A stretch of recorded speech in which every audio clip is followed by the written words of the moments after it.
Good morning all of you. आज हम लोग लेक्चर में देखेंगे BEd semester 2 paper 3 learning and teaching से यूनिट 3 में मीनिंगफुल लर्निंग के एक और एट्रीब्यूट्स को देखने जा रहे हैं जो है कॉम्प्लेक्स। यानी कि मीनिंगफुल लर्निंग कॉम्प्लेक्स है, यह जटिल है। क्या होता है, कभी कभी कोई टीचर या कोई प्रोफेसर्स अपने बातों को या जो टॉपिक पढ़ाते हैं वो खुद में इतने तैयारी और मेहनत के साथ आते हैं और बच्चों को इतने आसान तरीके से बता देते हैं जिससे कि बच्चे उसे बिना कुछ मेहनत के, बिना कुछ मेंटली एफर्ट डाले वो उन बातों को समझ जाते हैं, क्योंकि बहुत आसानी से टीचर बता देते हैं। लेकिन ऐसे इस तरह से उनको अगर पढ़ाया जाए तो वो कभी भी अपने मेंटल एबिलिटी को यूज़ नहीं करेंगे। वो हमेशा यही सोचेंगे कि जो भी हमें पढ़ाया जा रहा है वो इतने आसान तरीके से पढ़ाया जाए कि हमें एक्स्ट्रा कोई तरह का मेहनत ना करना पड़े। ऐसे में उनकी लर्निंग जो है वो कुछ समय तक ही स्टेबल रहेगी, या तो जब तक एग्ज़ाम नहीं हो जाते तब तक वो स्टेबल रहेगी। उसके बाद उस लर्निंग को वो भूल जाएंगे, क्योंकि उस लर्निंग को गेन करने के लिए, उस नॉलेज को गेन करने के लिए उनके तरफ से कोई मेहनत नहीं की गई थी। इसीलिए मीनिंगफुल लर्निंग के लिए ये बात कहा गया है कि ये जटिल है।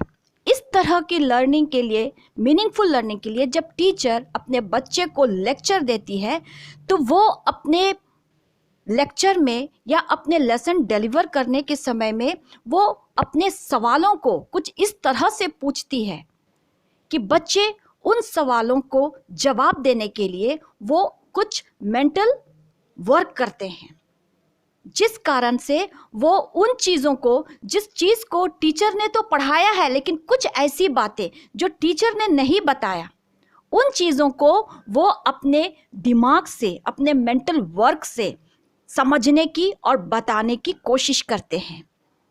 तो जब वो इस तरह से खुद से समझकर, कुछ जोड़ तोड़ करके, कुछ लॉजिकली प्रीवियस नॉलेज को और करंट नॉलेज को जोड़कर वो जब कुछ बताने की कोशिश करते हैं तो यहीं पर जो उनकी लर्निंग होती है वो मीनिंगफुल हो जाती है और वो जटिल हो जाती है। तो इस टॉपिक को हम लोग इस तरह से भी समझ सकते हैं। मान लीजिए अगर टीचर ने उन्हें पढ़ाया है कि हिमालयन रेंज जो भारत के उत्तर दिशा में फैला हुआ है और उस हिमालय के कारण भारत के उत्तर में जो भी देश है, जो ठंडे प्रदेश हैं, जो कूल एरियाज़ हैं, कूल डेजर्ट हैं, वहाँ से आने वाली जो ठंडी हवा, शीतलहरी जो जिसको कहते हैं हम लोग, वो जब वहाँ से आती है तो हिमालय रेंज के कारण वो उन हवाओं को वो रुक जाती है, वो हवाएं। और इस तरह से हमारा भारत देश जो है वो एक ठंडे प्रदेश बनने से बच जाता है अगर टीचर ने अपने बच्चे को इस तरह का पढ़ा दिया है।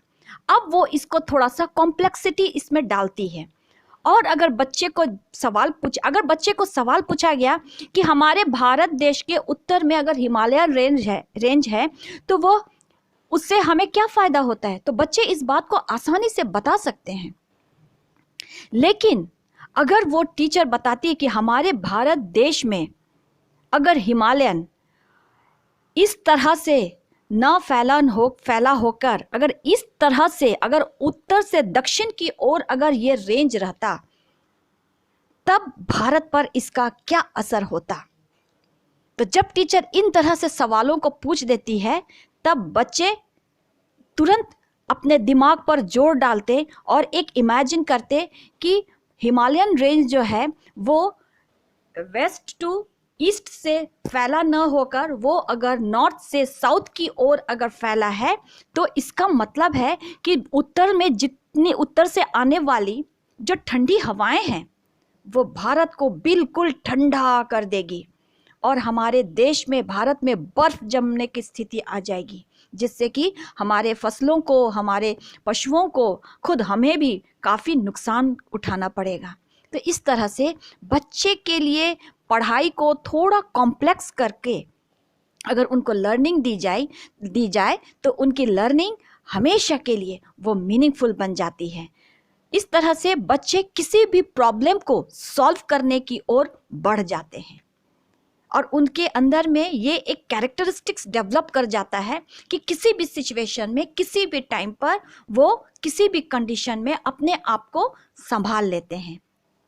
इस तरह से आज हम लोग देखते हैं कि मीनिंगफुल लर्निंग एक कॉम्प्लेक्स लर्निंग है जिसमें बच्चे हमेशा अपने फ्यूचर के लिए तैयार हो सकते हैं। तो यही आज हम लोग देखें, मीनिंगफुल लर्निंग कॉम्प्लेक्स है, जटिल है। आज के क्लास के लिए इतना ही। नेक्स्ट एट्रीब्यूट्स हम लोग नेक्स्ट क्लास में देखेंगे। Thank you.